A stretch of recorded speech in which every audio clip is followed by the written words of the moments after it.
So there we have it. So I will sit here, Coach Carla, hello, and I will wait and see if anybody is interested in asking any questions about the law. Normally I charge a lot for this sort of thing, so we'll see what happens when you try and give it all away, right? So far, just me, right? It's lonely in here. Let's see what we've got. All right.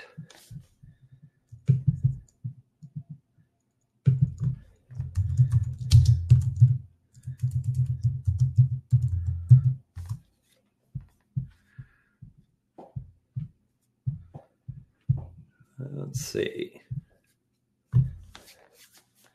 Well, I suppose I could carry this conversation on with myself, right? You're joining us. None of this is confidential, so don't tell me where the bodies have been buried. He's done a few criminal pro bono things over the years. Yeah, the criminal appeals are certainly challenging and very interesting to say the least. So sometimes I pick up other lawyers' cases after they've tried them, most recently regarding a murder trial and an appeal from that, but much of my work happens long before there's ever an appeal. So, he's done death penalty appeals.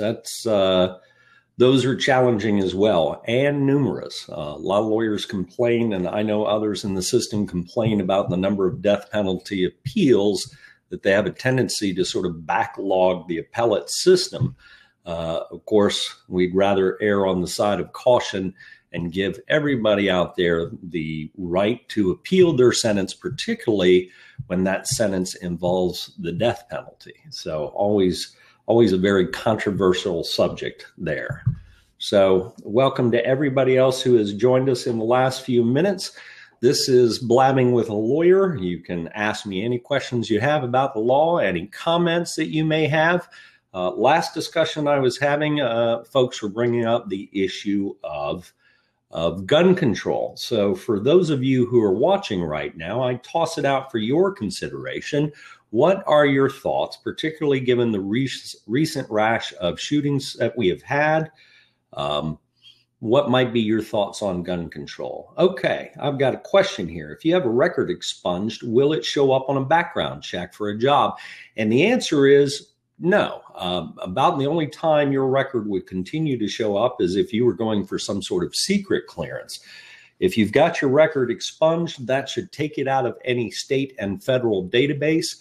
However, I tell people once you've gotten the paperwork back to show that your record's expunged, the best thing you can do is go out and pull your criminal record, get somebody to pull an NCIC just to make sure that the expungement process has worked to the fullest, because it's really just a piece of paper instructing other agencies to destroy your records, photographs, fingerprints, that sort of thing. But theoretically, if it's actually been expunged and gone through, it should not show up when you go to look for a job.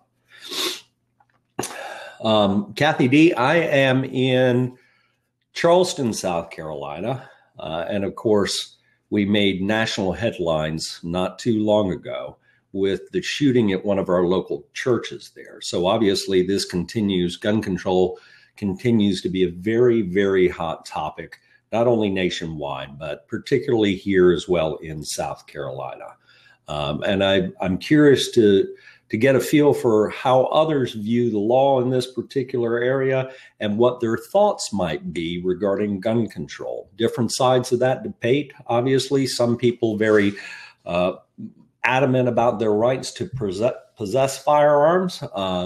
Others would rather see the government do a much more than they have done to take guns off the street. Some people say that it's a cultural problem, but it's certainly a legal one as well. All right.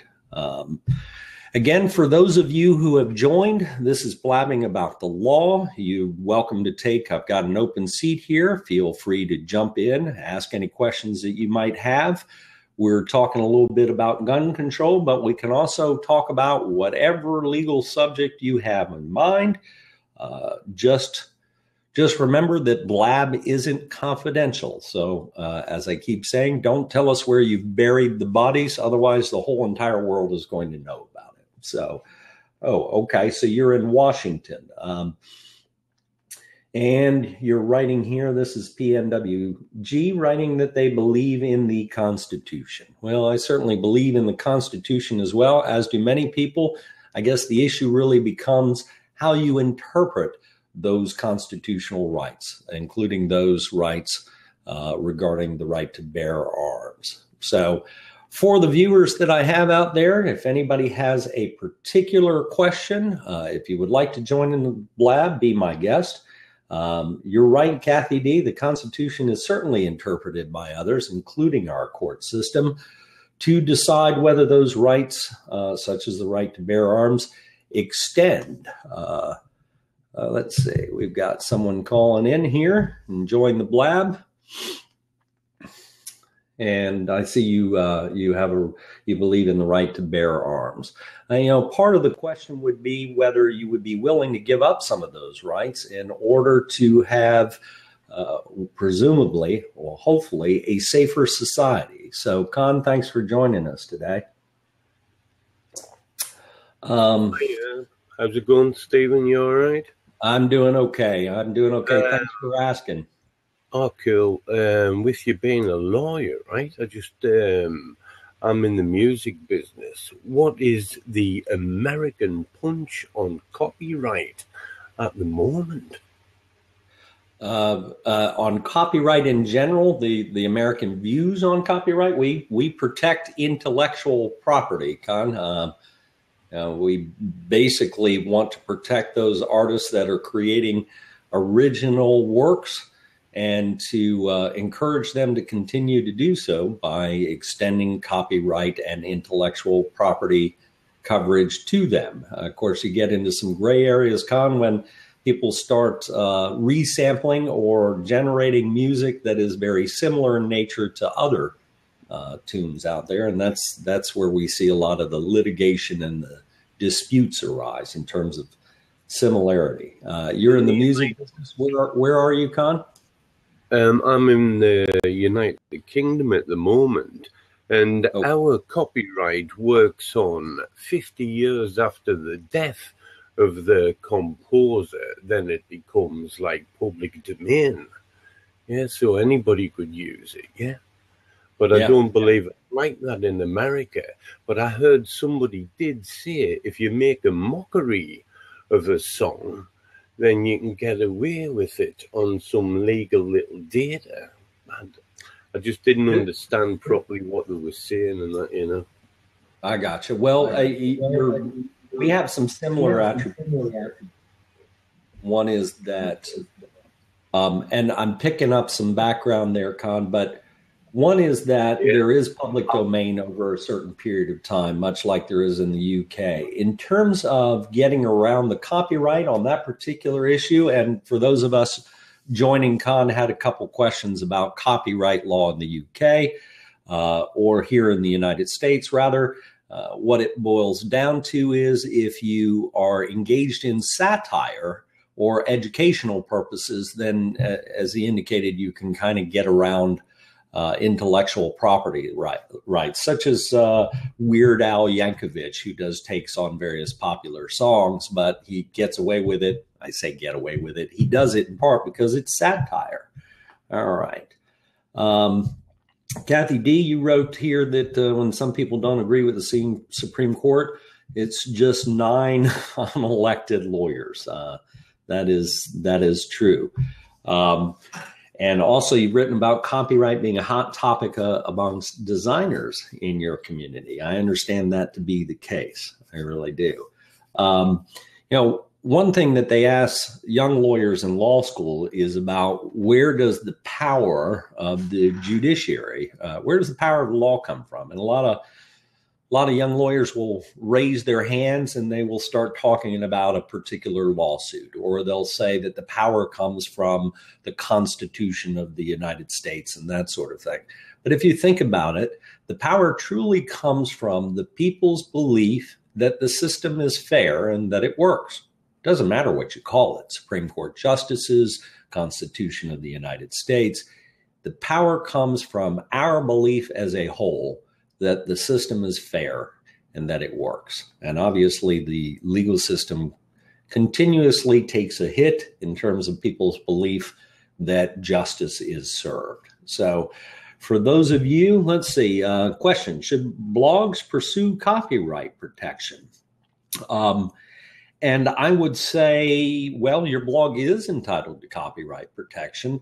When you say pursue it, if you're asking in the sense of should you sue somebody else for infringing upon your works, the answer to that question is less legal and more economical. The question becomes, how much would it cost you to hire a lawyer in order to stop that copyright infringement? And if the amount you're going to invest in hiring a lawyer meets or exceeds what you're trying to protect, I would say it's not a good financial investment. Having said that, it can always help to write a cease and desist letter, etc. I can tell you after 22 years of doing this, writing a cease and desist letter, oftentimes it isn't even worth the paper that it's written on, no matter how fancy your lawyer might be. So pursuing copyright protection, of course, one way to get around that to where you aren't paying good hard-earned money to a lawyer to do that is to contact, if you know, the service provider for that particular blog.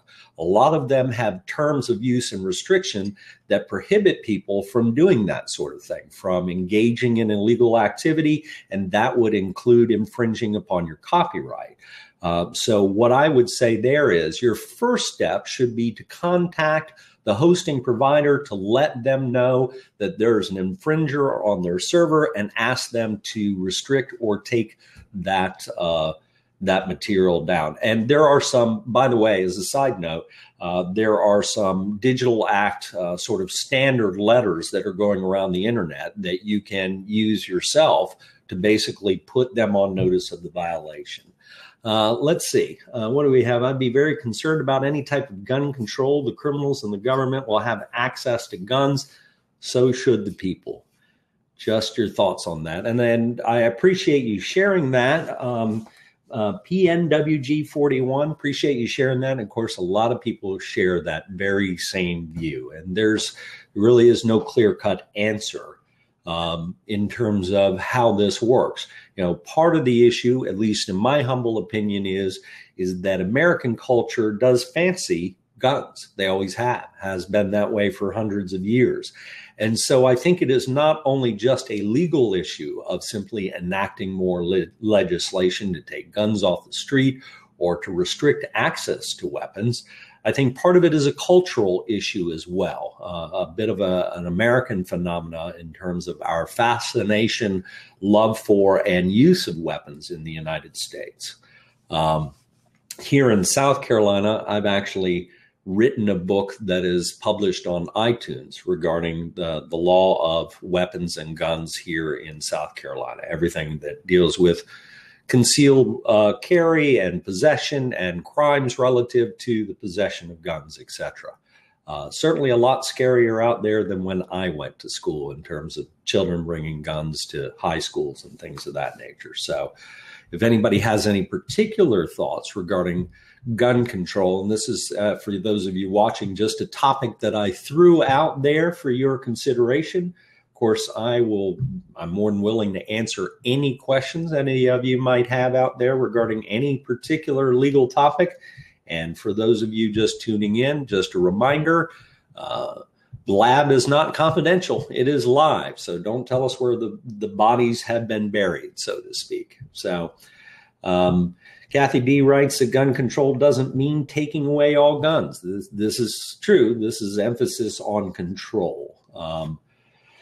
And you also write, Kathy D, and I understand that sentiment as well, that if you restrict the guns, the bad guys will always get them.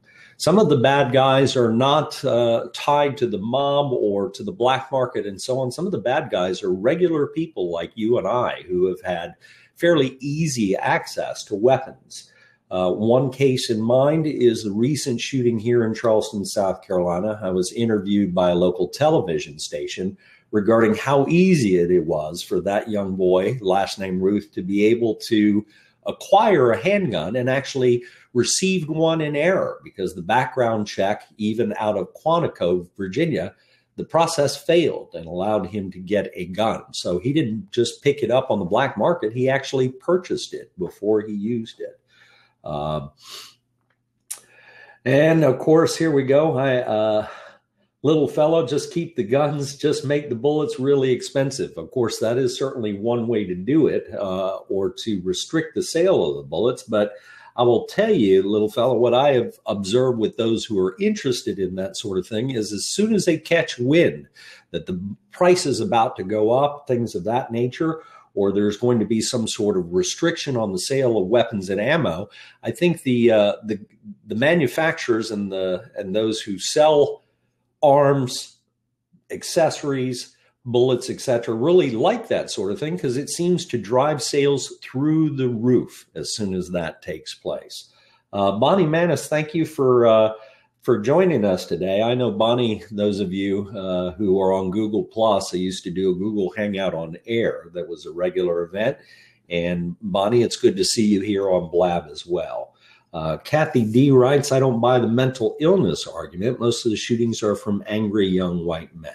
And why do you suppose women never mass shooters? That is, again, sort of a non-legal issue, Kathy D, where it is fairly obvious who is doing the shooting. And no, you don't hear about females walking into public establishments, schools, things of that nature, and using firearms on others. So I think that it is definitely as much a cultural and psychological issue as it is a legal one. And you're right, women do get angry, but don't go around shooting people. So again, we're not restricted to just talking about gun control. That's something that I've just tossed out to the audience there to see what your thoughts are. Obviously a very hot topic these days in the United States, have been for years, and people on both sides of that particular issue. And I see here, PNGW, females are socialized different than males. No question about that. The way we're raised and a fascination for weapons, tanks, military, things of that nature, that does seem to be shoved on young men as part of the culture very early on in our lives as opposed to females. So again, psychological, societal, and legal. Let's see. You thought about being an online lawyer, solicitor, barrister. Little fellow, I'm not sure what an online lawyer would be. I'm only licensed to practice law in a particular area, which is state and federal court in South Carolina. And I'm also licensed with the Fourth Circuit and the United States Supreme Court. Having said that, because I'm not licensed to practice, say, in the state of Wyoming or California, I wouldn't be able to give people very particular advice in other states. You are very welcome. You're just a blank and so on. You are welcome for the advice, and thank you for asking your question.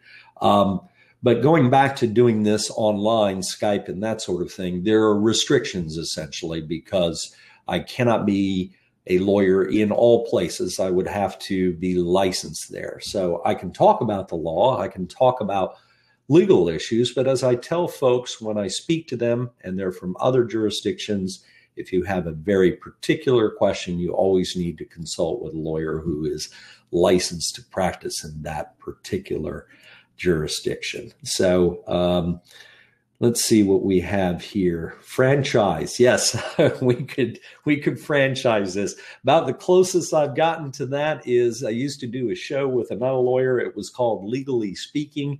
We were sponsored on Google Plus. We had a legal software company that would sponsor our broadcast, and we would do that on a weekly basis. We kept up with that for about a solid year.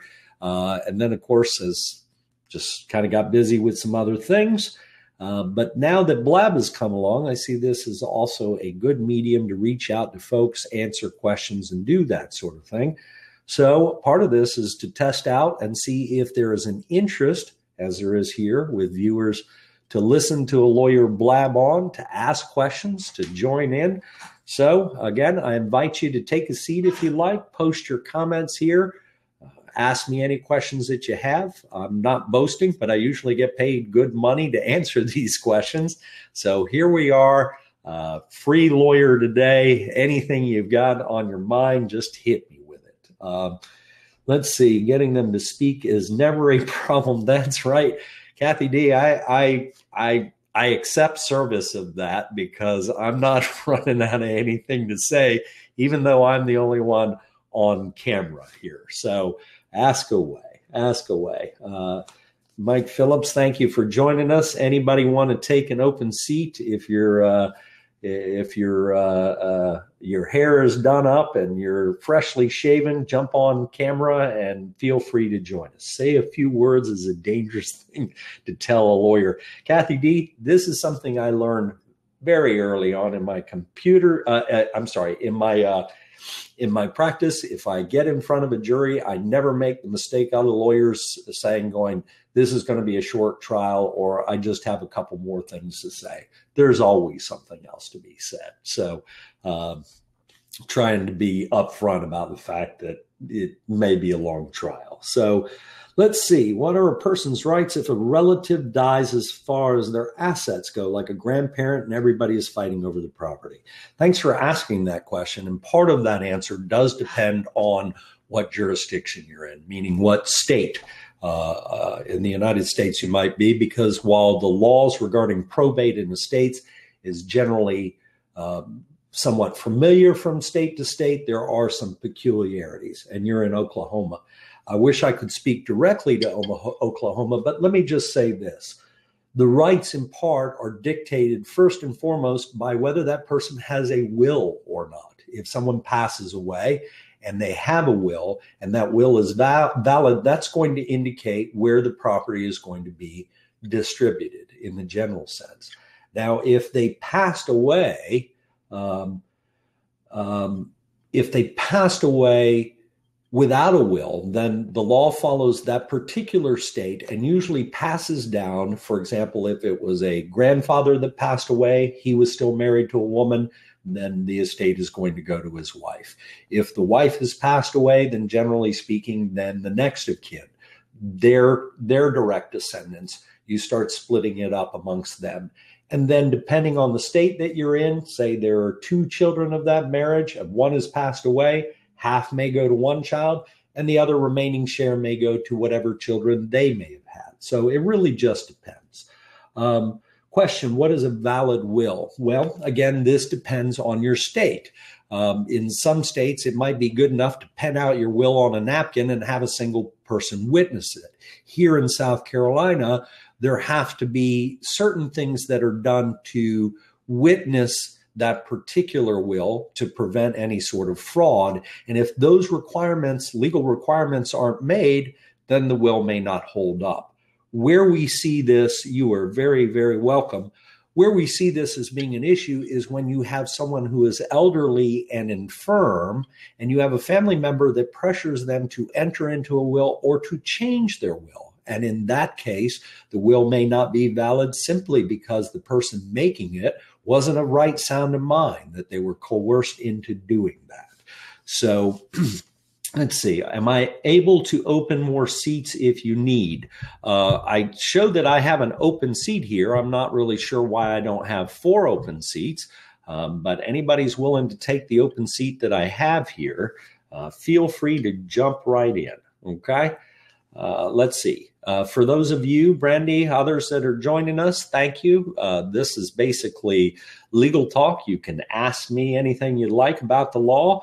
We were talking earlier about gun control, if you have some thoughts about that. And just remember that nothing here on Blab is confidential. So if you don't want the world to know about it, don't put it out there. So if a grandparent gives you 20 years to buy a piece of property and there are other heirs who are fighting this will, her will stand. You know, that is a tough one there. If I understand the question correctly, it is a grandparent's will that is, well, help me understand, that is directing somebody to do something long after their death. Is that what they're asking? Gives you 20 years to buy a piece of property. Okay. And there are other heirs who are fighting this will. Will the will stand? Well, part of that answer depends on what the judge decides, not trying to be a wiseacre about it or being smart, but, different judges, farmland, I see. Some states restrict the ability of the person who is making the will to dictate exactly how property that they've given away will be used, etc. I'm going to assume that with farmland and in your neck of the woods that there's some ability for them to do it. I wish if I knew more, I might be able to tell you whether that will stand or not. But assuming that there is no law, and we get into a gray area called the rule against perpetuities, which, no offense, we don't want to discuss because it boggles the minds of law students to even discuss that sort of nonsense. Assuming Oklahoma allows you to control those things after death, then it may stand. Does an LLC offer name protection? Can you clarify for me what you mean by name protection? Like a trademark. Okay, no, it does not. LLC is really not about protecting any service marks or trademarks. An LLC is much like an incorporation or other corporate entity where you're basically setting up a business, giving those who are members of the limited liability company, you're giving them basically some ownership interest in the company, but all it does is it basically just creates a corporate entity for tax purposes and liability and so on. Do I have a website? Yes, I do. I have a couple, but the primary website for my law firm is charlestonlaw.net. Again, that is charlestonlaw.net. Am I interested in being a judge, Kathy D? Absolutely not. Thanks for asking me that question. A few others have asked me that as well. I enjoy being a lawyer more. I have some friends who are judges. I see what they have to go through in order to become judges. It is a very political process. They have to campaign to be elected, and it is not something that I would want to participate in. It says judges do live a long time, it seems. Yes, some of them probably far too long. There are a few we'd like to see retire, but they never seem to go away. So federal judges. Now, let me correct that, Kathy D. If I was asked by the President of the United States to be a federal judge, I would be delighted to do so. That would be the one exception. Let me clarify that. And years ago, I used to work for a South Carolina Court of Appeals judge, and I wouldn't mind that position either.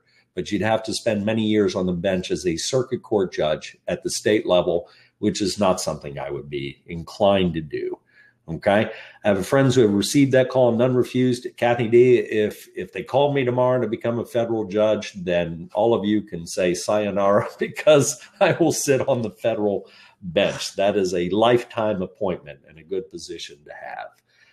Let's see. Mitch Jackson, also lawyers active here on Blab. Have you two met? Randy Monkey? Yes, I know Mitch Jackson and actually have had the pleasure of having him as a guest on the Google Hangout that I used to do for about a year or so with another lawyer, and Mitch has participated on that. Our Google Hangout was called Legally Speaking, and Mitch made a wonderful guest on Google+. So let's see. What other questions have I missed here? Does a person have the option, have any leverage to negotiate, settle their interests so property can be sold? I wish I could answer that question. And I realize you're trying to keep some details out because it isn't confidential. I'm not sure I understand the question well enough to be able to answer it. So let's see. Would be a good blab with you two here on Blab. That is very kind of you to say, Randy Monkey. And I will meet you. I will tell Mitch Jackson next time I connect with him on Google Plus or here that you said so. So I think Mitch is getting ready to do a 24-hour Blabathon in the American Bar Association has on the 30th a push for pro bono legal services, for lawyers to give their services for free back to the community, help people prepare wills, things of that nature. And if I recall, Mitch is setting up to do some sort of 24-hour blabathon on the law. There you go. Lawyers talking for 24 hours. Go figure. And you're just a blankety blank. That is great. I mean, it's something that I think the ABA, my hat's off to them for pushing the providing of free legal services, particularly to those who can't afford to ask these questions. Podcaster Home, nice website. If you don't mind, what mic am I using? You sound really good. Thank you about the website, Podcaster Home. Truth be told, I built the whole entire website myself. And in terms of what mic I am using, I'll just show it to you here.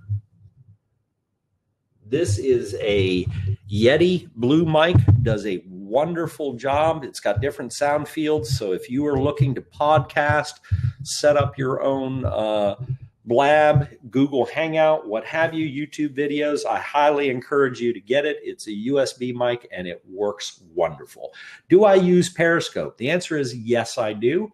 Occasionally, if I take walks on the beach with my wife and dogs and so on, we'll start to put stuff out during on Periscope. We also put out some of the flooding that was here in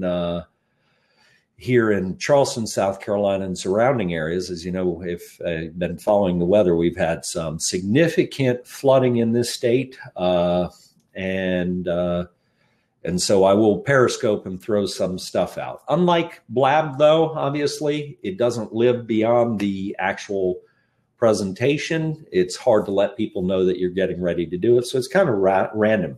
Okay, question. What live streaming platform do you prefer? Good question.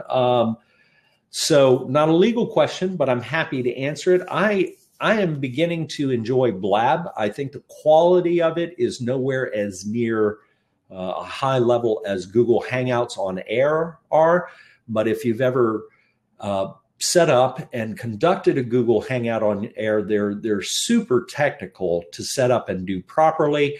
I find Blab to be much easier. I like the ability to let other people jump in on an open seat in the conversation. So right now, I'd have to say I'm leaning towards Blab. It says your DIL is your firm. Nice. My DIL. All right. Charleston and Columbia got hit hard with flooding. Hope you fared well. Oh, daughter-in-law is in your firm. No, that is not my daughter-in-law. I know she looks a lot younger than I am, Kathy. She is actually my wife. I get that a lot. No offense taken. Okay. But we've been married for many years now. She's also a lawyer, and she does oops is right. She does a great job. Randy Monkey, yeah, we did get hit very hard with flooding here in South Carolina. My family was very fortunate where we live, minimal flooding, no property damage, but I certainly can't say the same for so many others out there that got hit so hard with the flooding. Question, what are your top 3 tips for not getting into trouble? Those are great questions to ask, okay? First of all, little fella, top 3 tips. Let's see if I have them. 1, resist temptation. Pretty much you get into trouble, it's all about temptation. I want to go out drinking and driving. I want to party too hard. I'm tempted to take something that doesn't belong to me. And the list goes on. Not trying to sound biblical, but the number 1 tip is resisting temptation. Number 2 tip, if you have to think long and hard about whether it's legally permissible for you to do a certain thing, you probably shouldn't. In other words, if it is subject to a lot of debate, whether it's legal or not, err on the side of caution. Okay, that's right. Number 1, resist. And let's see if I have a third one as well. Try and develop a home life, a family life. I found that staying at home and keeps me out of trouble. I know that's not very legal in nature, but staying at home. I make it sound very boring. There are lots to do with family at home. So Let's see. Family stability. Absolutely. Absolutely. Now, we had a question here. What criteria should startups apply to thinking about patents? Well, I'm not sure what you mean by criteria in terms of startups, et cetera, but obviously, if you're going to develop a process that is unique, this is your number one priority. Everything else centers around the work that you're producing. So I would tell you as a startup, before you even go out there and start setting up the organization, start opening up bank accounts, start working on your branding, you need to find a patent attorney who is going to give you the proper guidance as to whether your particular product is subject to a patent and protection. And so I'd say that is just as crucial as the rest of the business related matters that go along with a startup, the practical things that we're talking about. The other thing is I see some folks who try and work on patents and save their legal fees in a do-it-yourself fashion. This is one of those areas that can get very dicey. It is not one that I recommend people go it alone or do it yourself. In part, when there are patent trolls and others out there that are looking to steal your ideas, let's just put it this way. You really only get one chance to do it right. And that's where investing in good legal counsel actually can make a big difference. All right. So Podcaster Home wanted to know, what are your life and success principles? Follow up on top 3 tips. Okay. So here, I will tell you, I'll tell you what I've learned for what it is worth. One, I think if I had a life tip, not so much a legal one, but certainly one that I think, I say a tip, this is something that is probably considered by all of us. One, I think humility is something that we all could use a little bit more of. I mean, say, for example, here I am talking about the law. Been doing this for 22 years, but at the same time, as I explained to a friend of mine the other day, if the garbage man stopped coming to my house for about 30 days, I'm sure we would all start appreciating the others around us and the contributions they make and realize that we're no more or less important. And I'm not trying to sound too preachy here, but we're no more or less important than the other people that we deal with on a daily basis. Everybody serves some purpose and contributes to one another in some way. So I think humility is definitely on the top of my list. The other thing I think is a little bit of giving back. Call it building up goodwill for the afterlife, however you want to look at it. But I think part of being networked with others, whether you're doing it on social media, whether you're doing it on the block in your neighborhood, etc., is to give back in some form or fashion. Everybody has something to give back. I may be giving back right now by blabbing about the law and giving out some advice.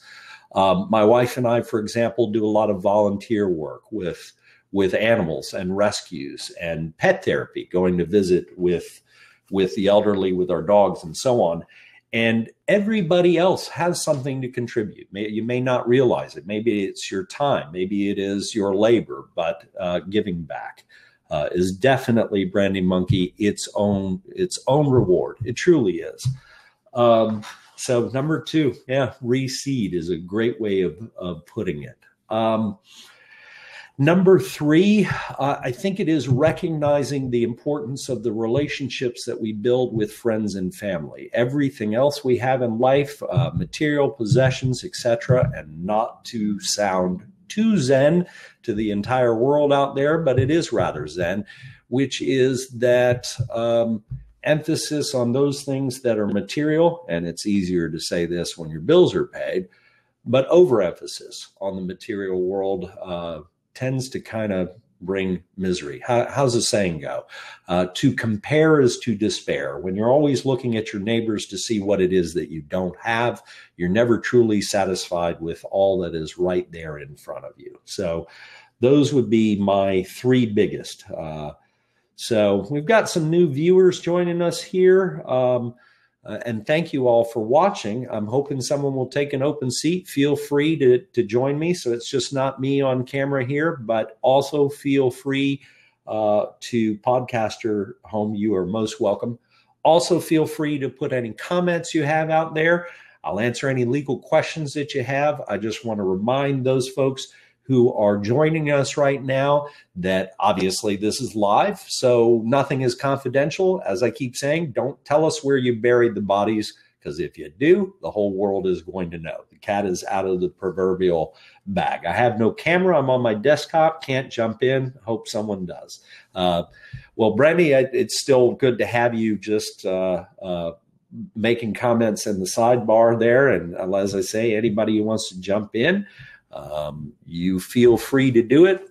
We are, again, just blabbing about the law. If you have a question, earlier we were talking about gun control. I threw out a topic there, obviously a very controversial one, to get people's thoughts on that and any questions they have. But it doesn't have to be about gun control. It can be about any legal question or topic of interest to you. Some people have been asking me personal questions, and I have been able to continue talking in true lawyer fashion for, I don't know, about 40 minutes now. Okay. I asked a question. Should I repeat it? Norva, would you please, I'm sorry, in terms of keeping up with everything on the screen, I'm sorry that I missed that one. So if Norva, if you would please retype it, I would appreciate it. Be happy to answer it if I can. So just repost that for me and I'll look for it. So again, any questions that you have, Norva, yours included as well. And let's see, I have a question. A U.S. company that has now closed down is saying that I owed their lender money from over a year ago, which is surprising to me because it wasn't what we agreed. My husband said, just pay it to get them off my back. Company has closed down saying that you owed them money from their lender, money from a year ago. Norva, a couple different things here. If the company is closed down, it sounds like there may be some other company out there, a collections agency or something, trying to collect that debt. Maybe they're trying to collect it. Okay, online company, yes. Now, a couple different things. Some of these online companies can be a scam. I don't know whether you truly owe that money or not. So I'd be very, very, very cautious about dealing with any third-party vendors that aren't familiar to you, particularly some of these collection companies. Two, if the collection company is harassing you in any way, there are federal laws out there that protect you as a consumer. For example, the federal laws prohibit them from calling repeatedly if you've asked them not to call. They prohibit debt collectors from calling your employer and others and making it clear that they are calling to collect a debt. In other words, your private business is your private business. And in those instances, they can actually be liable for attorney's fees and penalties for violating consumer protection law. If you believe that you truly owe that money, though, and it is a reputable company that is trying to collect from you, hey, Bill, answering a question, be right with you. But if you do owe that money, oftentimes you're able to negotiate the price of that down. I would just be very careful about the information that you give them as well. Bonnie Mattis, thanks for saying I'm doing a great job by myself, but I have Bill Conrad here with me. Bill, thanks for joining. Hey, really good show. I'll give you a break for a second. I don't have my earplugs in, but I can hear you on the feedback here. So, hey, question I had. Are you getting feedback? I'm not getting any feedback. Do you hear any on my end? Back on my side. That's okay. Oh, sorry. So anyway, sometimes you have two browsers open by any chance? Do I have what? Two browsers open? Maybe I. No, I do not have more than one browser. I apologize. That's okay. We got so much stuff open. Hey, the question I had, let me go through my question because it's not bothering you on your side. If you're this in California, apparently Governor Brown just signed into legislation that the companies can't go after people for liable for their write-ups online and reviews of the products or of anything of that nature. Have you heard of that? I have heard of that. And quite frankly, it's probably the way it should be, because remember, you're just expressing an opinion. And if all of that were stifled simply because somebody could sue me because I had a personal opinion about something, then heck, forget places like CNET and Consumer Reports, etc. I don't know about you, but I actually rely on people's reviews before selecting products and services. So I think it's a step in the right direction. There are always those, though, and I will give you an example. One of the things that I do besides being a lawyer is I have a digital marketing agency that markets just for lawyers.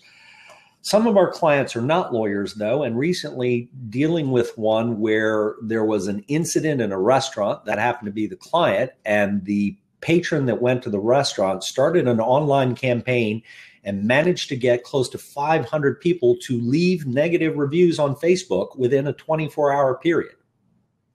And they weren't exactly nice comments, and many of them weren't even true. So there's that mid-ground between an opinion, which should be protected, we're all entitled to it, versus just pure slander designed to really hurt someone online. Let me give you an example, especially since you have a digital marketing company. I've dealt with a lot of different mail companies, mail organizations, online mail, from MailChimp to Aweber, and another real big one. And I almost think their big one is almost fraudulent for the mid-sized business person. And it's kind of scary. I won't say who they are. You probably know who they are. They start with I. And I know the trick. I've even gone to some of their conferences, and I've watched how they build up folks for. They have a program where they charge $3,000 to $5,000 to get people certified to be a trainer, and then they have heavy duty sales. But how much can you put online and review, and how would you review and warn people of that, especially if you have, websites, things of that nature, without getting in trouble?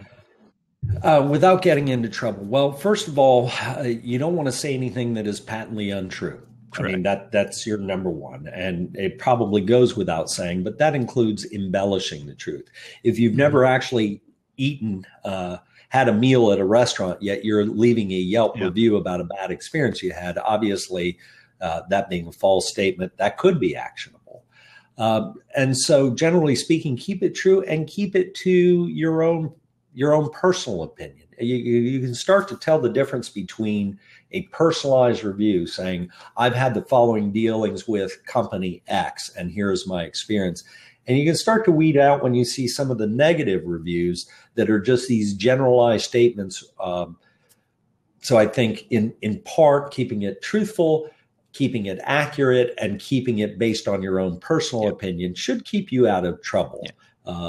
Jen Urban Willis, hey y'all as well from South Carolina. I'm sorry, I saw the y'all on screen and it caught my eye, being Southern and all that. Anyway, I'll get off now, but I enjoyed listening to you. Very good speaker. I can see if you've got the digital background, the web page, and hey, come on my podcast sometime. I sent you a note over to you. Well, we'll do. I'm adding you to follow. I mean, you don't have to sign off if you don't want. You're welcome to stay on. We've got a couple other people who are joining us here. But Bill, thanks for jumping in and asking your question. Thank you. Appreciate it. So feel free to stick around. I've still got an open seat. Hey, Clarissa, thanks for joining us today. How are you? Good. Thank you, Stephen. This is really, really helpful. This is very innovative. Thank you. Oh, well, you are most welcome. And thank you for actually joining in. It's nice to see people engaging on video. We've got Scott here. Scott, I'm judging by your image there because you're wearing a coat and a tie. You may be a lawyer. Clarissa, that's always a dead giveaway in my book, right? So always a dead giveaway. Scott, thanks for joining us today. Clarissa's been in the audience there posting some comments. And if you're watching, we're just blabbing about the law. If you're a lawyer and somebody's got a question to ask, we've got, I see degrees on the back, Scott. Oh, yeah, exactly. I'm flanked by my degrees. Okay. Very expensive degrees.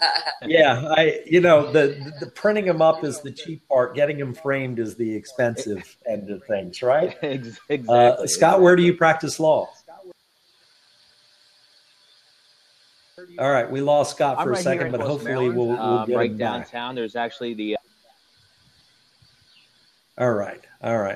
Hello, Scott. We lost you a little bit. Where do you practice? Oh, I'm back. I'm in Annapolis, Maryland. We got the world's largest sailboat show going on right now. Yeah, well, then what are you doing here blabbing with us, right? Clarissa, he should be out enjoying the boat show, not talking about anything legal whatsoever. I see in the host or in the audience there, we have Mitch Jackson. Mitch, your name came up in conversation, so hopefully you'll take an open seat with us. So, Scott, I used to live in Baltimore, and of course, I'm trying to recall if Maryland is in the Fourth Circuit. I'm pretty sure it is. So, Clarissa, thanks for asking the legal questions that you had to get some of those conversations. Mitch Jackson says he's on his way out the door, but need to say hi. Stephen, Scott, Clarissa, Mitch. Here we go. We'll let him slip in here. Yay! Real quick. Hey, guys. Hey, Stephen. Long time no see. Long time no see, Mitch. Good to see you. Hi, Clarissa. I think it was Clarissa or somebody was asking me if I knew you, and I said, "Yeah, of course I do." From Google Plus days. That's right. So, you guys had an amazing Google Hangout show that I really enjoyed. Just great value that you were sharing with the consumer. Are you still doing that, Stephen? I'm not still doing it. I sort of lost my co-host. Bless her, Tina has sort of dropped off the radar. I'm not sure where she's gone. Okay. And then, of course, Blab comes along, and as you've already discovered, I think this is a great way to interact with others, probably even better than Google Plus because it's so technical. And so, giving this a shot, and just thought I would take a Saturday afternoon and throw out free legal advice. Clarissa has asked some wonderful questions today. Oh, Brandy Monkey, you were right. You're the one who asked me if I knew Mitch. So now you know. Yes, we know each other. The pleasure's all mine, and Clarissa, it's good to see you, and Stephen, it's always good to see you, and Scott's been very active on Blab. He's been tearing it up, and that's where he and I have met on Blab or Periscope. By the way, Stephen, Periscope, it's killing it too. Great platform too. Before I head out the door, I wanted to do a shameless plug. First of all, I wanted to say hi. I want you to do the plug. Well, we have two things coming up. The two things, Stephen, that I think you guys, both you and Clarissa, and I know Scott's already involved with. On October 30th, the American Bar Association is having a pro bono. It's pro bono week, but it's a specific pro bono day where they're encouraging lawyers to step up and help consumers without charge. It's pro bono for those of you that aren't lawyers and aren't familiar with that term. And what we're doing, Stephen, is on Blab on October 30th, all day long, we have lawyers from across the country who are joining us to be part of our pro bono Blab. If you can be on the live video and answer questions, that's great. If we have someone from your neck of the woods that has a legal question, we're developing a spreadsheet that we can give that incoming caller, that incoming guest, your contact information so that they can call you and you can answer or help them with their pro bono needs. So that's on October 30th. And if you don't mind, I'd like to share the link in the comments. Please do. All right, let me put that. I don't mind. I actually, we were talking about what you're getting ready to do earlier, so I think it's a wonderful idea. And Mitch, certainly I will touch base with you because I'd like to participate on that event as well on the 30th. So again, for Mitch has been kind enough to provide a link to Blab for this pro bono day. So we're hoping those of you who are watching today, those of you who have an interest, Mitch does a wonderful job of hosting Blab and other shows. He'll have some great lawyers on, some of which I know, others which I know Mitch is going to pick by hand to make sure they're giving good, solid legal advice. So I hope everyone will join Mitch and others on the 30th. For an entire day of nothing but lawyers talking, but answering questions. And Stephen, it's going to be 9 a.m. ET, so 6 a.m. here on the West Coast through 5 p.m. here on the West Coast. And like I said, there's a link at our website, mylawyerrocks.com, that takes you to the page, Stephen, that explains what the American Bar Association is asking that we do. If you're interested, and Scott's already signed up, just shoot me an email as to when you're available, what practice areas you want to ask questions on, and what numbers you want consumers to call you at, and we'll include you into the game plan. And then one more thing, next Wednesday on Blab at 11, I think it's my time, right, Scott? The Stop Internet Trolls. It's either, I think it's 11 o'clock. It's a Blab show where we are going to be sharing ideas to help people deal with internet trolls. Stephen, when I was back in New York 2 weeks ago for the Periscope Summit in New York, I was on the legal panel. And one of the biggest concerns that people have with live streaming are the trolls. Because this is live. No doubt. My takeaway is I watched how, especially with some of the female panelists, how it was just destroying the shows. It was really ruining some lives. I mean, it was pretty personal stuff. And so what we did last week was we did a Periscope that had a very strong legal emphasis towards different ways you can deal with trolls. And casual trolls or recreational trolls, and then what I like to call criminal trolls who are out to destroy somebody or out to destroy a company. And I bring up some legal approaches with lawsuits and subpoenas and filing DOE complaints so that we can actually hold these people accountable. And I shared the show notes to that Periscope at streaminglawyer.com. It's all there. But what we're going to be doing next Wednesday at 11 California time is we're going to be having a Blab, inviting people in to share their ideas on how to deal with trolls. Kim Garst, who has over 400,000 followers on Twitter, has already tweeted this out several times. She's going to be involved with the show. A lot of social media influencers will be involved. I'd like to invite each of you, if you want to come by, whether it's for 5 minutes or for the entire hour, it's going to be, we need to all get together and work together to stop this problem. And one of the things that came up during the Periscope Summit is a lot of times there'll be a female on a live stream, whatever that live stream platform is, and the audience doesn't step up to help her. The guys in the audience, we don't step up to help. And so we all are in this community together. We have to block. We have to have a zero tolerance towards this type of conduct. And because of the input and feedback we got from last week's Periscope, Stephen, we're going to be rolling this over to Wednesday. So it should be a good show. Okay. That sounds great. And I will definitely look out for it. Cool. And there's for those of y'all watching, Mitch brings up an excellent point here. For example, in setting up this Blab, part of this is up to the host, not from a legal standpoint, but from a moderation standpoint. If you're going to establish a Blab and you see that others in your audience are getting picked on, etc., you've got the ability to control some of that by excluding those participants from the Blab. So I encourage you that if you're conducting a Blab, remember some of these things are within your control. Exercise it. If people are misbehaving and picking on your guests and viewers and so on, don't let it happen. So, Mitch, thanks for joining us today. We've got some questions here. If you want to stick around and if you don't have to run, we have 5 minutes.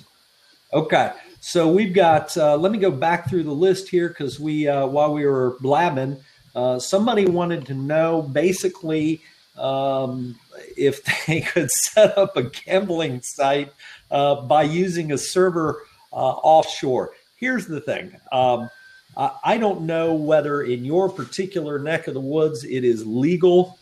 Oh, did I lose everybody? Can y'all hear me? You're good. You're good. Okay, because I've got the spinning ball on my Mac. So as long as y'all can hear me and see me. Basically, the question becomes, if it's a criminal activity, does it really matter whether you have a server from outside the United States? And the fact of the matter is the criminal activity typically takes place where you are. The fact that you may be using facilities offshore doesn't necessarily take you outside of the long arm of the law, if you will, for any criminal activities you engage in here in the United States. So I hope that answers your question. Going back to my earlier suggestion, err on the side of caution. I also want to ask, can y'all still hear and see me? Yes, we can. Okay. I'm hoping someone will help us out here. If you can still hear and see me, I will continue this for a few more minutes. I cannot see any of the messages. Everything is frozen on my screen here. So if anybody can see any of the questions and so on, wants to toss them out, Clarissa, feel free to help me out here. Try refreshing your browser, Stephen. Let's see. If I've got the balloon that wants to kill my browser, essentially, and I don't want to do that. I've got the balloon of death going here. So The only way I can do it is to join my own entire Blab on my iPhone and Blab twice and see if that would work. So I may end up having to cut this a little shorter than I would like. Don't do that. But I tell you what, I can restart the Blab since we've got a bunch of people who are watching. Clarissa, I hope you'll stick around. And for everybody who is in the stream, remember it says Blab Beta for a reason. Well, this being one of them. Before you restart the Blab, why don't you try refreshing your screen? This Blab may stay live, and then you can join us. Let's see. Well, I know one thing I can do. Hold on. Clarissa, what type of scientist are you? Behavioral scientist. Behavioral. Okay. I was just curious. I was just checking. What's cool, you guys, is if you click on our little names above us, you can check out people's bios and Twitter feeds and things like that. Yeah. Stephen. I've got an easy way of doing this, which is I can actually see the Blab. Somebody wants to accept a call, so I'll let them do that. And I can see all of the hey, what's happening? Good to see you, David. Hey, buddy. Hey, Stefan, here. Try doing this. We're all in the room right now. So if you want, give Mitch or any of us co-host abilities. The way you do that is just roll over the icons off of any of us on the top part on the computer if you're able to see us. Yes. Okay, so if you... I would be happy to do that, and I appreciate the suggestion. Here's the thing. I have the spinning little ball of death on my Mac. I understand. Which means the only... I understand. Don't worry. Yeah. Wait. So, David knows what he's doing. Right. Okay. So just give them co-host abilities first. Give Mitch co-host abilities. Can't do it because I can't right-click. I can't choose anything. Okay, don't worry. Okay. You're the owner of the room. The reason why I was trying to say about the co-host ability, on the phone, you're not going to be able to do it, first of all. Sure. So you are the owner of the room. You could still refresh the page and come back in. Okay. And just to let you know, it isn't allowing me to even hit refresh. When you get that spinning globe, just reboot. All it wants me to do is kill Chrome. Back in. Exactly. Let me do this. I will continue. Hold on one second. Are you on Chrome? I'm on Chrome. Okay. And you're a Mac? I'm on a Mac. Okay. So I might be able to get in through Safari. Okay. No, you can't. It doesn't work on Safari. Do this. Okay. On your dock. Okay. On your dock on the bottom. You got the Chrome icon? Yeah. Okay. Right click on it. Yep. Last one says quit, right? So click or force quit in this case. Force quit. Yeah. So you're gonna quit completely Chrome. You're gonna come back into the room. It's not gonna disappear because all three of us are in here. Okay. That way you shut Chrome completely, restart Chrome, get back in the Blab. We'll wait for you here. Everybody who's joined us, this is supposed to be about the law, but it's turned into a tech show. Which is okay. If you're blabbing, this may happen to you. And again, David, I appreciate the suggestion. I can't even get a right click on Mac Finder. And for what it's worth, okay, so your computer. Just so you know, Mitch will tell you, I'm not technically challenged at all. I work with these computers all the time, do our networks and so on. I'm just going to continue this Blab as is. You can do what you were going to do. Let people in and out and even see their comments. You can still do what you were going to do initially. If you want, do that. Go to your phone. Go to on your app. Yeah. Okay. Go to you're on your thing. Okay. So get out of this one and come back in through the phone. It's not going to. Yep. It looks like the only way I'm getting out of this. 1 second. Yeah, do that. And get through the phone. And do it through the phone.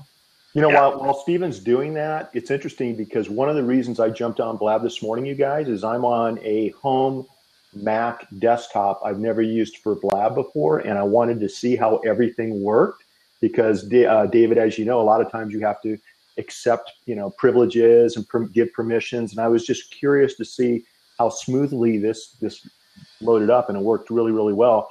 Stephen was talking about online gambling. There was a question about that. And what's interesting for me is over the last couple of months watching the fantasy football, the fantasy sports commercials on TV, And I will tell you guys, you know, that's not going to be legal, whether you like it or not, much longer. It's a gray area. And what's interesting is the question that Stephen answered about offshore servers when it comes to online gambling. No, in the United States, that does not make it legal. Okay, it's not legal to do online gambling in the United States, and there are all types of short and long-term ramifications with trying to get away with it. So my, you know, I am a lawyer, but I'm not your lawyer, and my advice is don't even do it. There's nothing good that's going to come out of it. Sound advice. And as Mitch can attest to as lawyers, one of the things we're not supposed to do is counsel our clients on how to get away with committing a crime. That is not something that either one of us would help with. So, no. I mean, it's a good question, but I don't think we'd be able to help. By the way, I'm not asking that person who asked the question, I'm not suggesting you're a criminal. I'm just saying that's an area to probably stay away from, right, Mitch? Absolutely. And Stephen, while we were doing our tech stuff, we had a couple of follow-up questions or comments about the troll issue. Sure. In other words, people are under the wrong assumption that just because somebody comes on somebody else's show and disrupts the show in a way where you could argue it's free speech, then you and I or anyone else here as the administrator of the show, we don't have the right to do anything about that. And that's not true. In other words, this is your show. If I want to block anybody on this in the comments or appearing on the show, I have the right to do that. And so does everybody else in the audience.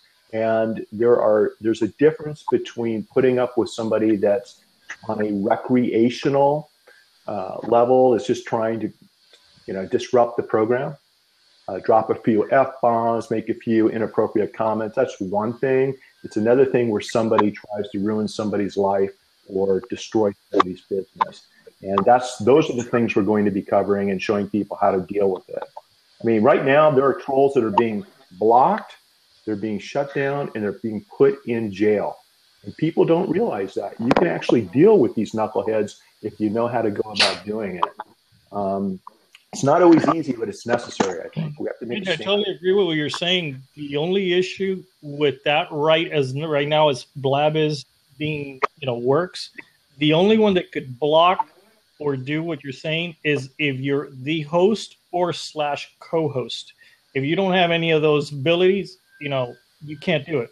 So like, for example, us three right now, we can't do anything. And if the host allows it to happen, you know, your only bet is to just leave the room, period. Yeah, well, but if you make note of the user or the troll handle and you use that to go back into their Twitter feed, okay?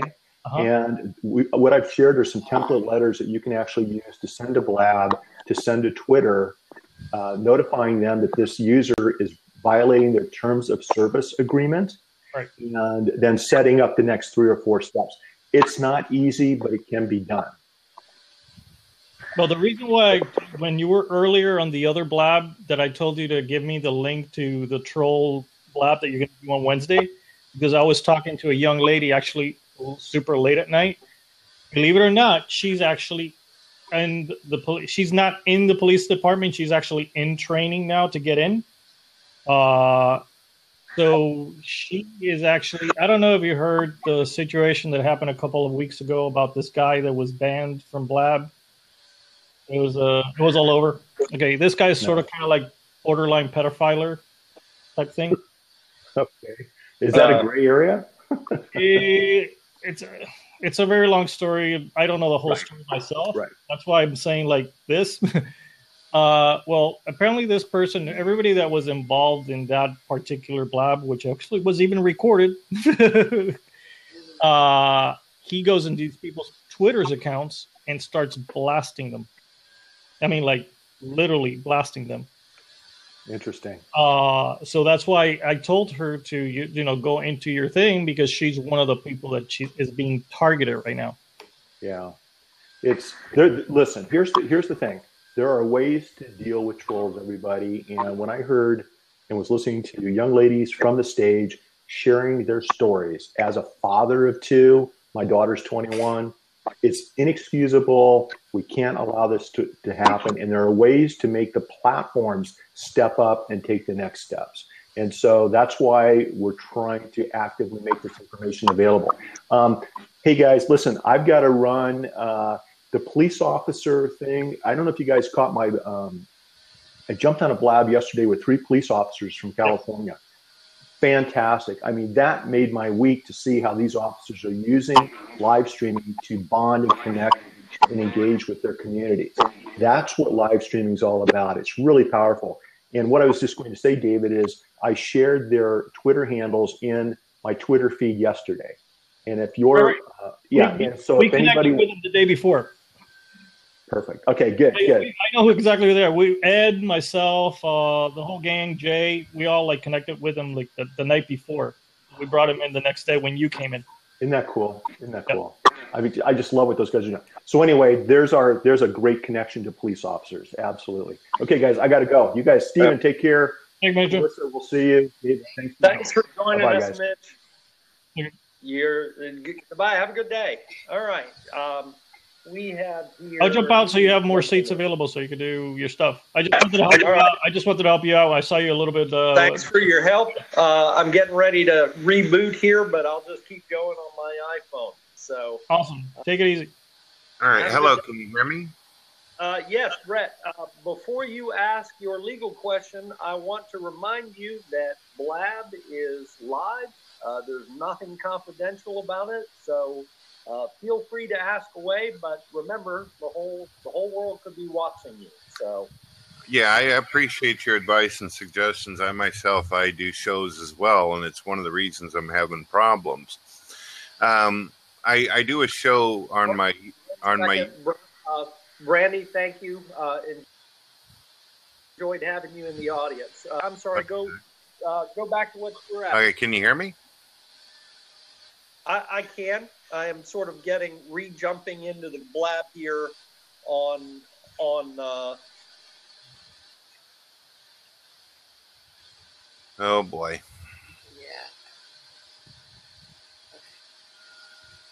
Yeah. Clarissa, you have some kind of high-pitched, loud noise going on in the background. Oh, do I?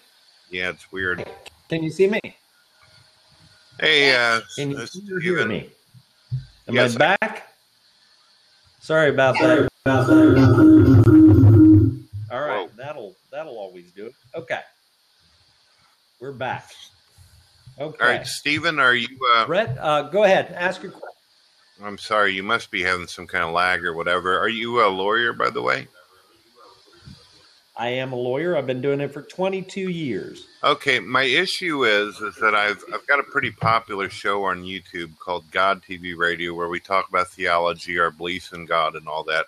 And as you probably noticed, if you're big into social media, a lot of people who believe in God are taking a lot of heat and nasty behavior from the atheist community. Like just earlier, I was doing a show, and I had people on my YouTube channel calling me a nigger, telling me that they wish that me and my family would die. Non-believers have been posting websites with pictures of my children and my wife and doing some really disgusting stuff.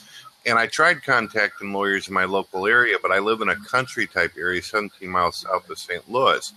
We don't really have a lot of lawyers that seem interested in dealing with people cyberbullying and trolling and doing it. I don't mind criticism, but when people tell you that they want you to drink bleach and kill yourself and make videos of you and your family, putting your wife up and kids, it becomes a serious problem, and I don't know what to do. Well, Brett, I'm sorry if there's a little feedback here about the technical issues. Can you hear me okay? I can, but unfortunately, Clarissa, she has some kind of weird high-pitched frequency noise going on there. Do I? Yeah, is there any way that you'd be able to mute your little speaker thing right there? Thank you, ma'am. All right. And I'm having a little feedback here as well, and I apologize for that. Brett, the first thing I would tell you is obviously I'm sorry for what you're going through, for sharing your religious beliefs and otherwise to deal with that kind of nonsense online. There's always going to be someone who is looking to antagonize others for their political views, their religious views, etc. But getting more to the point here about getting a lawyer involved. What ends up happening here is oftentimes what they're doing is criminal in nature. And you may be living in X location. Let's just say hypothetically you live in Fresno, okay? And the person who is engaging with you online, posting hateful comments and so on and so forth, is in Memphis, Tennessee. Law enforcement and a lawyer, if you will, in your neck of the woods isn't going to be able to do anything to help you. You'd have to find a lawyer who is in that other person's neck of the woods where they reside. And of course, as you know, figuring out where they live or whether they're truly representing themselves to be in a particular location, you just don't know where they are. There's a lot of anonymity online. And that being said, you're going to have a difficult time getting a lawyer to get involved because financially what it means is you're going to pay a lawyer to get, I don't know, a cease and desist, things of that nature. So what I tell people, my advice in that regard is a bit more practical than it is legal. Earlier in the broadcast, we were talking about something similar in nature, and I reminded the folks that there are terms of service out there for whether it's YouTube, web hosting companies, things of that nature, and oftentimes the shortest distance, Brett, from A to B is to contact a service provider or contact YouTube or otherwise and let them know that these particular users are violating the terms of service. I have done that repeatedly. And to exclude them. And of course, Brett, you know, as a practical matter, they're just going to rejoin under some different name. It's a little bit of whack-a-mole where you're hitting one head and then the next one pops up and it's probably the same person. So I realize that's very challenging, Brett, to try and get a lawyer involved, but there's really only so much a lawyer can do. Some of these individuals are not just your typical. Hey, they're not. Some of these guys who are doing this, they're not your typical, random of the mill type of non-believers doing this. Some of these people have millions of subscribers that are making these videos. One of the examples, you guys may have heard of him, The Amazing Atheist. The guy's got like 1 million subscribers, and he makes videos sitting there just accusing people of the most slanderous defamation that you could possibly think of. And then he sends his audience over, and they end up wrecking people's YouTube channels because YouTube won't investigate. I've reported 100 times. They don't care. Well, I'm sorry to hear that. And if YouTube doesn't take any issue with it, then even hiring a lawyer isn't going to do you much good. You're going to end up throwing money at a lawyer, and you're going to throw good money after bad, because what the lawyer would do is probably the same thing: contact YouTube and ask YouTube to take down the offending material, etc. Remember, we get into this gray area here where others will act in an antagonistic way and use freedom of speech as sort of their cloak, giving them the right constitutionally to do that. That slippery slope. I'm all in favor of free speech. I hate to see it used in hateful ways. But from my perspective, there is no bright line there to say this is acceptable and this isn't. And Brett, I'm sorry, I'm not really answering your question. And your question was, why, can I get a lawyer to help me with this? And the answer is, as a practical matter, probably not. You're going through YouTube. And then, of course, if the comments are in the way, nature of making threats against you and your family online, then you're trying to get law enforcement involved. And the tricky part about that is figuring out where the crime is taking place. Where are these users from? Because otherwise you cannot get your local law enforcement involved. They only have so much time and resources available to do.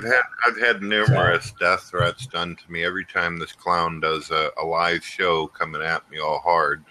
I get people who come over, they say they're going to kill me and my family. This people go into graphic detail about what they're going to do. And I've called the police. I said, look, I've got these people doing this, and where's it happening is what they say. And I say, well, it's happening on the internet, on a YouTube channel. Well, we don't really deal with YouTube channels. They don't. Nobody cares. I mean, when is it going to matter when someone actually kicks in the door and cuts my throat in front of my family? When will it matter? Well, Brett, I'm afraid I don't really have a legal or good practical answer to that, except to say, stand by the conviction of your beliefs, do the best you can to keep your family safe.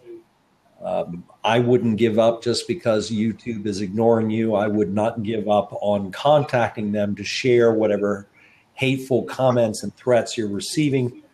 Now, one last thing to answer your question, Brett, and then we've got Sherry joining us here, and I didn't know if she had any questions or comments, something to add.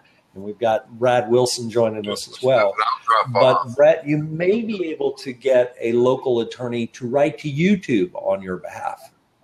That's where I think a lawyer may be able to get some response.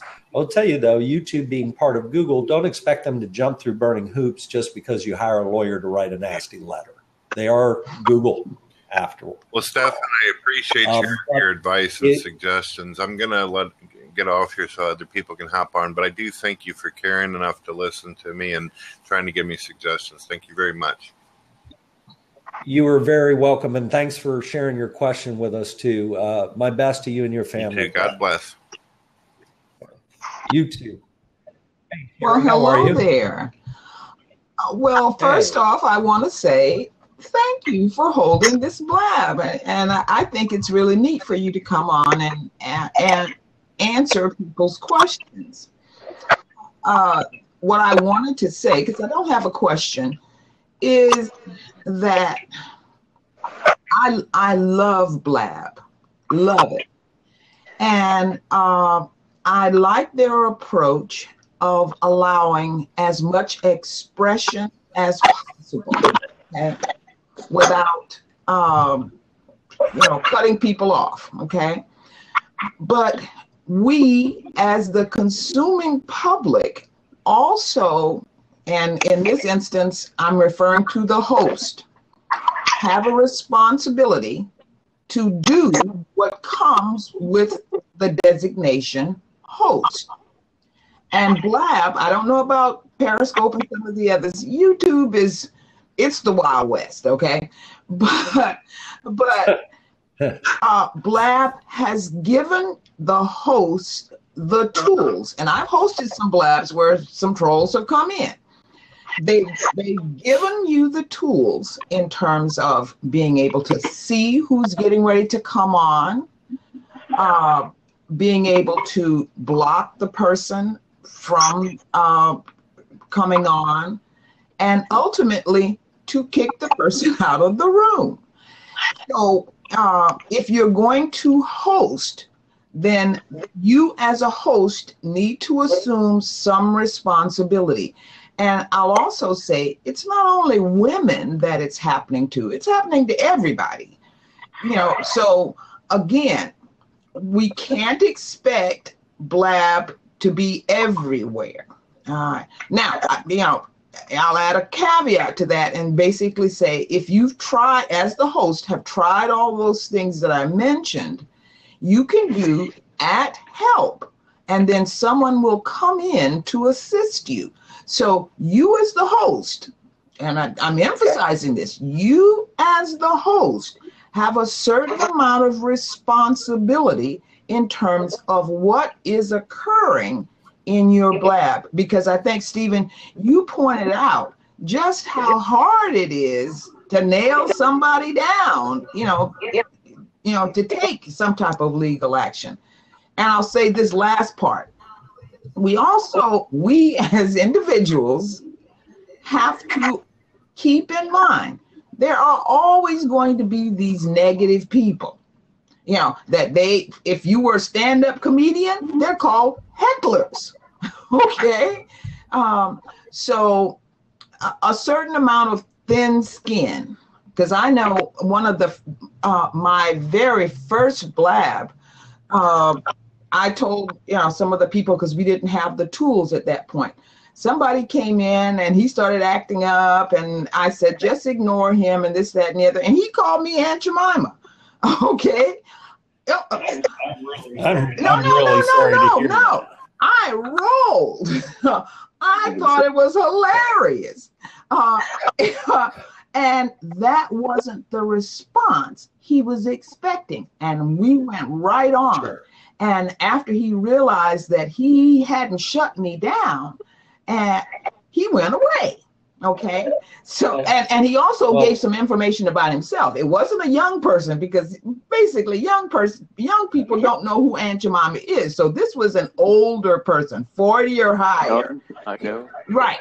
Yeah. So, well, Sherry, I have to say, all good points here. And the bottom line is, if you're going to host, and of course, we're talking about legal topics today, but the subject came up of hosting a topic like this.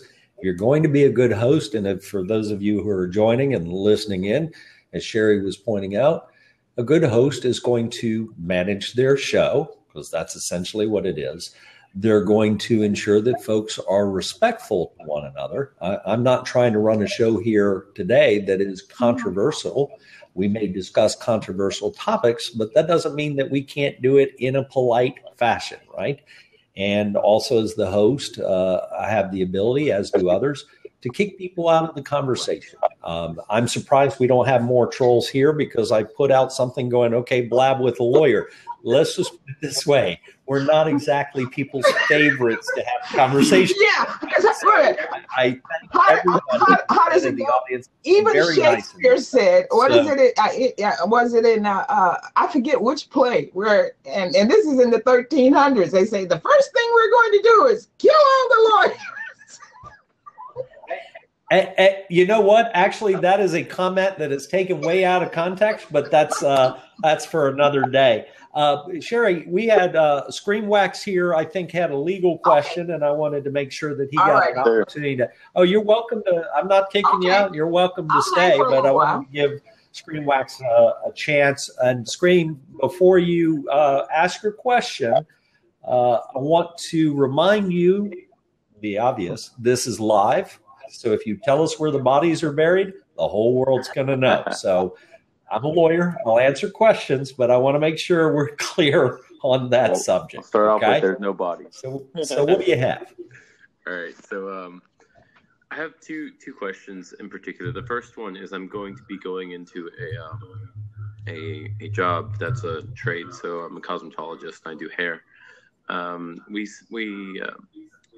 typically will put together something that we find from online. Like, we'll get the, what do you call it? Like the waiver, almost, so to speak.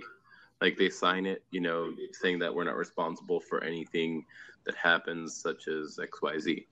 So on top of that, like, I would ask, like, do you think those are trustworthy? Like, some of them would hold up in court, and if not, like, what would they need to be able to stand in court? My response is going to sound a little self-serving, because I'm a lawyer who's going to say, and by the way, we've got a little feedback, Screamwax, I don't know if it's you or Sherry, or if it's me for that matter, but I can hear some significant feedback there. I'll get out just so Scream. I muted myself real quick. Was it still there? Was it still there when I muted myself? I don't hear the feed. Well, no, I do hear the feedback still. So, Sherry, can you just mute for 1 second? That might be it. Again, Blab being beta, emphasis on beta, right? All right. So, Scream, here's the thing, and I don't want this to, the names Jocelyn says it's me. I don't think so. So everyone should have earbuds to make Let me see. feedback. Is that better? The name's Jocelyn? Real quick. Just to make sure it's not. Can you hear any feedback, y'all? Was it me?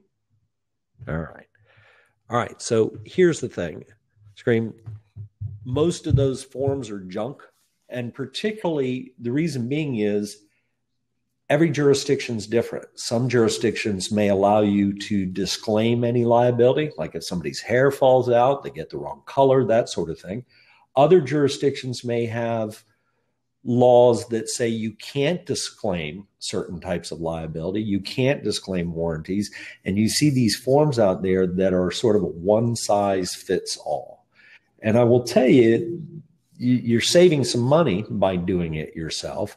But after 22 years of doing this, I can't tell you how many times someone has come in, tried to do it themselves, only to find themselves in trouble, and then all of a sudden they're consulting with a lawyer on how to get out of it. That's the first question. So for one of spending, finding a lawyer and spending $200-300 to get a consultation and the form drawn up that will last you years in your business, they try and do it themselves. And I understand financially they're trying to save those costs. But if you're concerned about liability, you're doing something cutting edge, and 22 years, you see a lot of different things. I've actually represented an individual who lost all of their African-American woman who lost all of her hair as a result of a treatment that was done. So there can be those issues.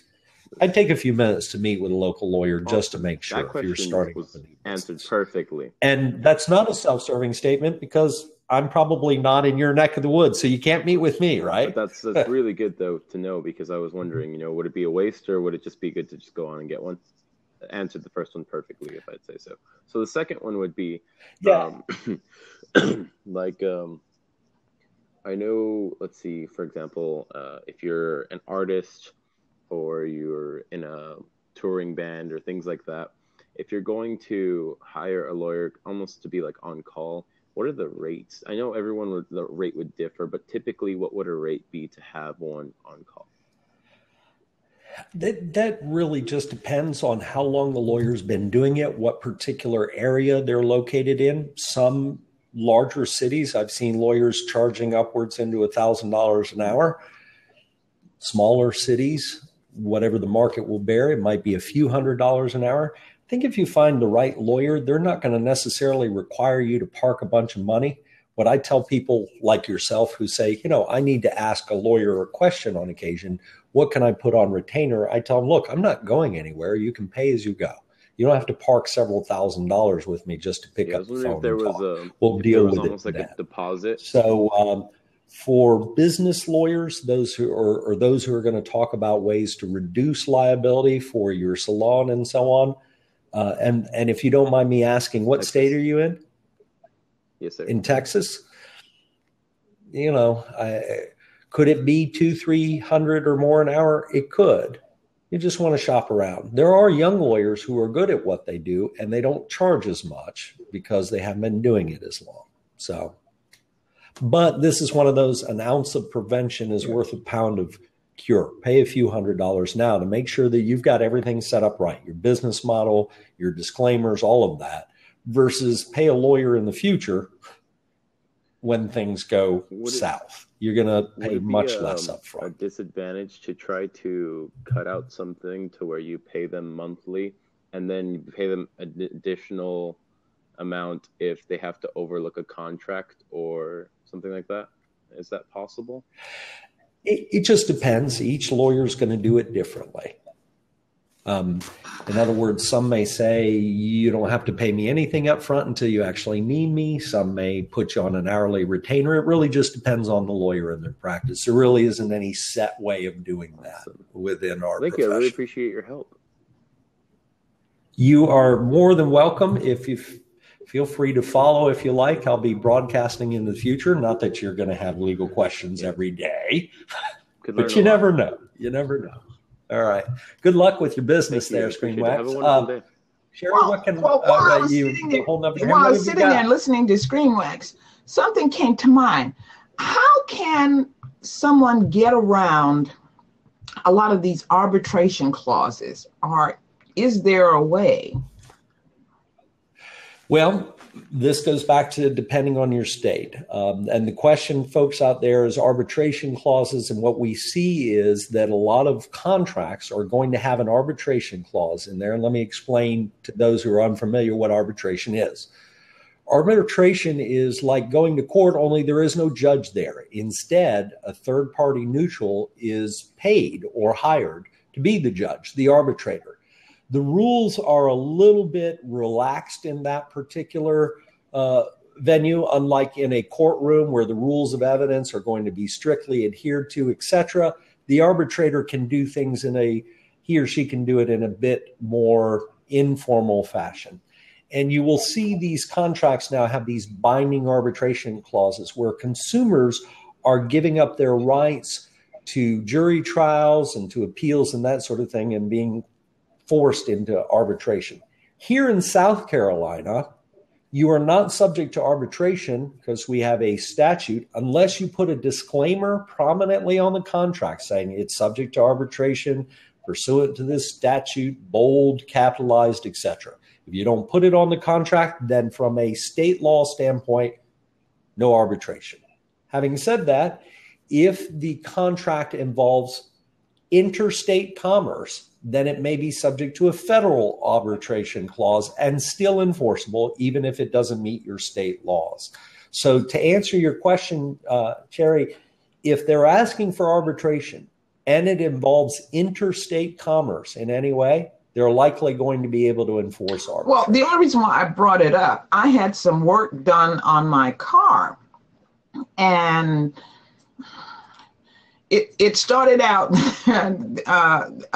dealership was very professional, and then it went south real fast. And I had some question about how well they had completed the repairs. So when it came time for me to get my car, I refused to sign because I understand about arbitration, and this is just my opinion. I sometimes question if the third party is as neutral as they could be. You'd be surprised about that, Sherry, because I do. Screamwax, you are very welcome. Thanks for joining us. Sherry, I do both arbitration and mediation and have done so throughout the years. It doesn't matter to me who selects me or even who pays my hourly rates. But as that's an arbitrator. you, and you may be honest. It is my. I said that's you, and you may be honest. Now, and we know everybody isn't honest. This is true, but judges have their faults too, whether they're paid as an arbitrator or not. So. Generally speaking, those things may be enforceable if it involves interstate commerce, which certainly the purchase and sale or even repair of an automobile is going to involve interstate commerce. I want to, if I may, Sherry, we've got a question here, another question from you're just a blankety blank.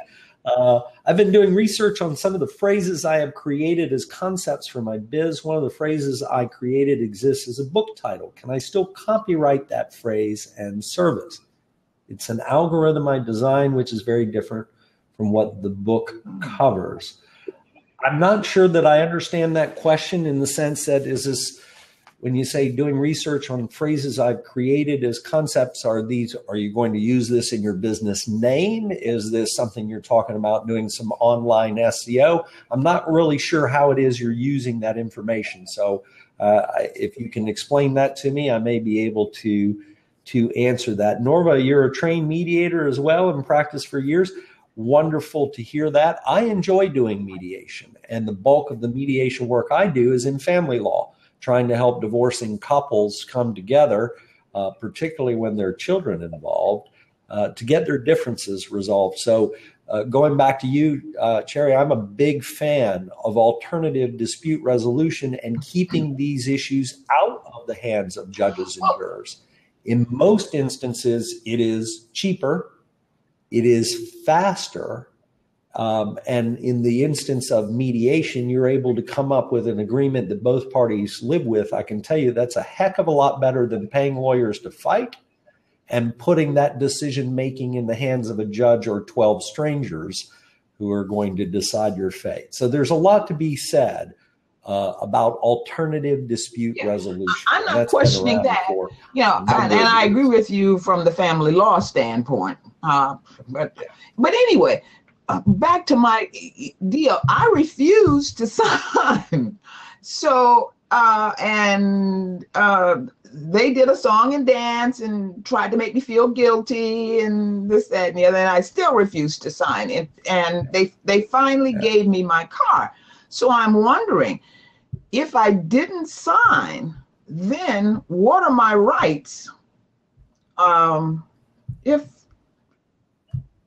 that is not a question, not to avoid your question, Sherry, but that is not a question that any lawyer should be answering unless they've reviewed all of the paperwork associated with it. Because sometimes the devil is in the details. And if you've got some contractual obligations, that's going to be very telling as to what your rights and obligations are.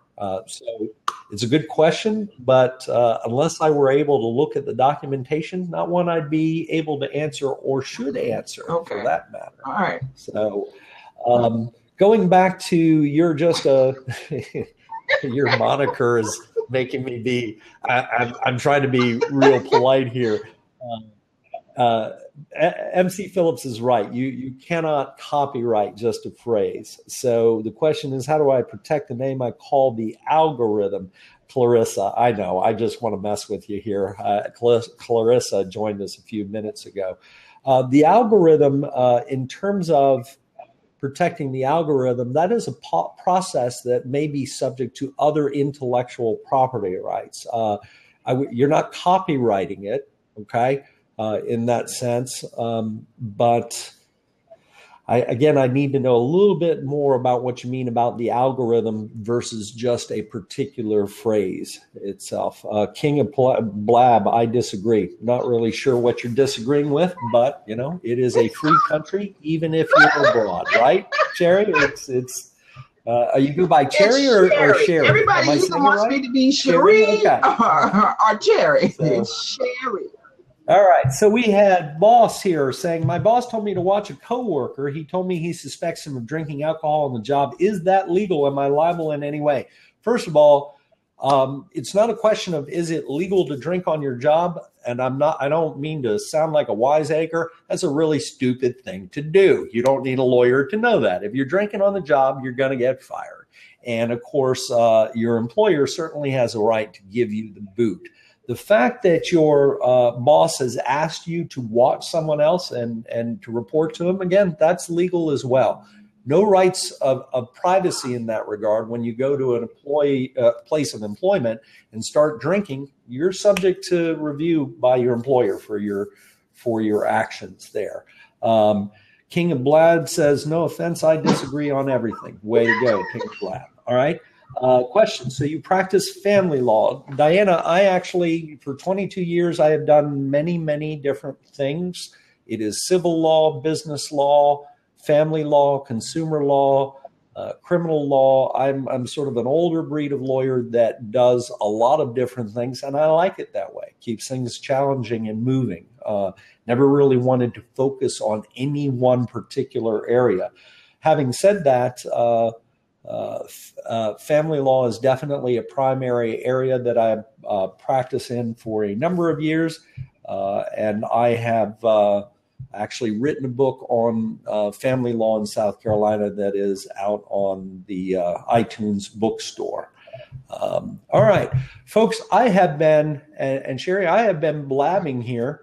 Imagine that, a lawyer talking. I have been blabbing now since about 2 o'clock. I was going to do this for 30 minutes to see if anybody bothered to watch. And we've had a great audience today. I want to thank you for joining today.